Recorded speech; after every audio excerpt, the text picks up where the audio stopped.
Приветствую всех на канале Творческий сундучок, с вами Татьяна.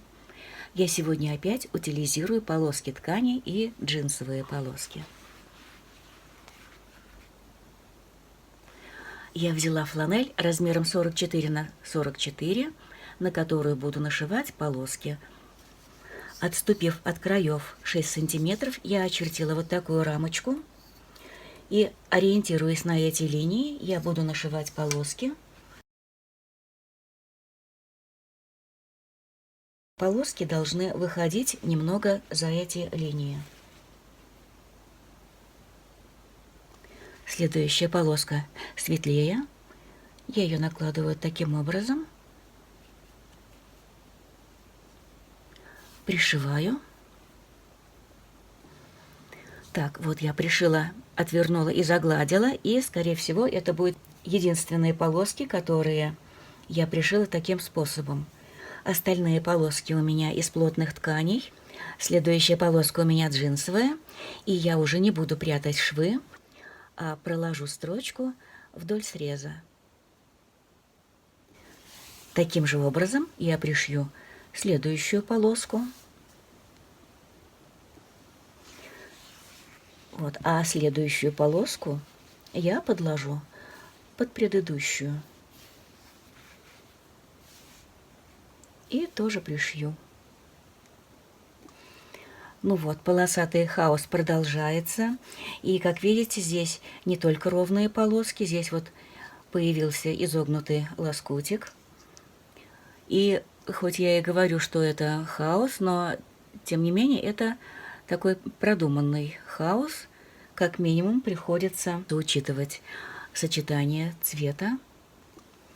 И вырисовывается уже какая-то картинка. И ты начинаешь к ней привязываться и начинаешь уже ей подыгрывать.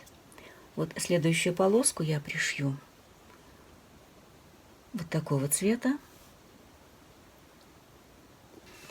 И вот я показываю вам уже готовое полотно. На переднем плане, на нашитые полоски, я разместила цветы, вырезанные из шелковой ткани. Так как ткань нестабильная, я ее закрепила сначала на клеевом флизелине и затем пришила мелким зигзагом к полотну. Цветы очень похожи на крокусы. У нас весна, настроение весеннее. Хочу обратить ваше внимание на полоски. Их можно было пристрочить швом зигзаг, но он не у всех есть. И это не должно останавливать, если захотелось сделать что-то подобное. Я сделала двойной шов, и это будет надежно. И пусть край махрится, мне это нравится.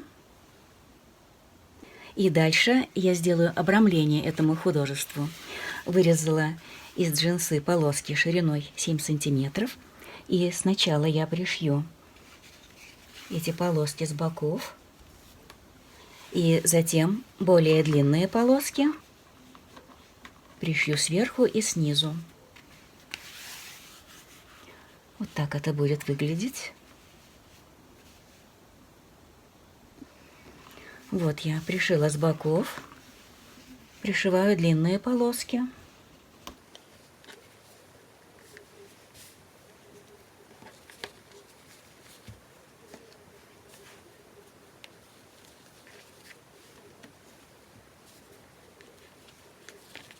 Так вот, снизу и сверху.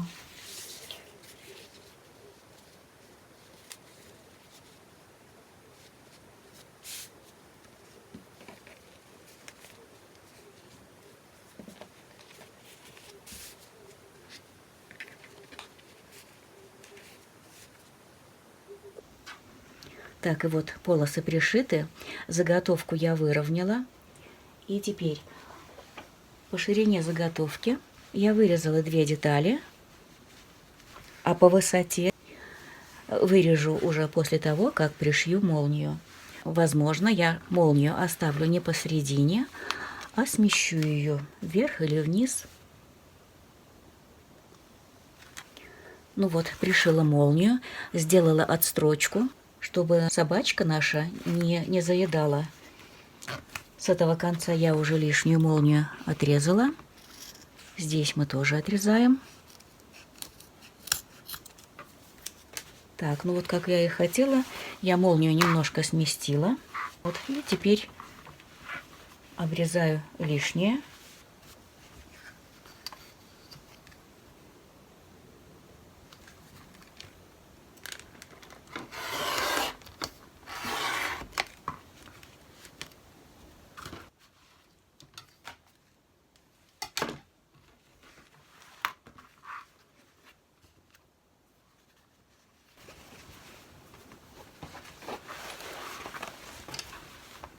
Так, и вот теперь соединяем две детали по всему периметру. Молнию надо приоткрыть, чтобы потом можно было вывернуть. Детали надо сколоть, чтобы не смещались.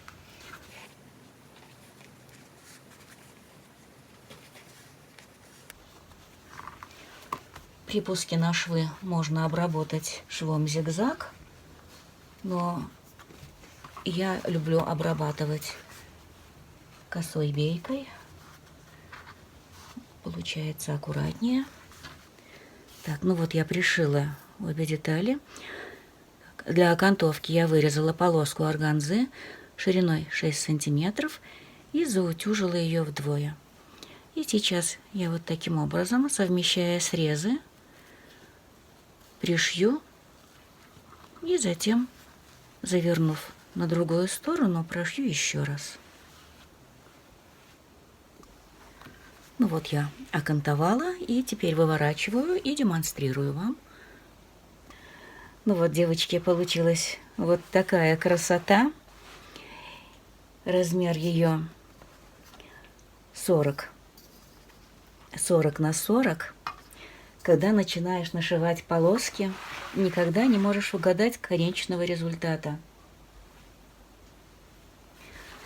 Мне результат очень нравится. А как вам? Если понравился, ставьте лайки, пишите комментарии, подписывайтесь на канал, если вы еще не подписаны. И еще мне говорят, что почему не показываете готовое изделие. В конце видео я всегда демонстрирую то, что у меня получилось. Поэтому досматривайте до конца. А я с вами на этом прощаюсь. До скорой встречи.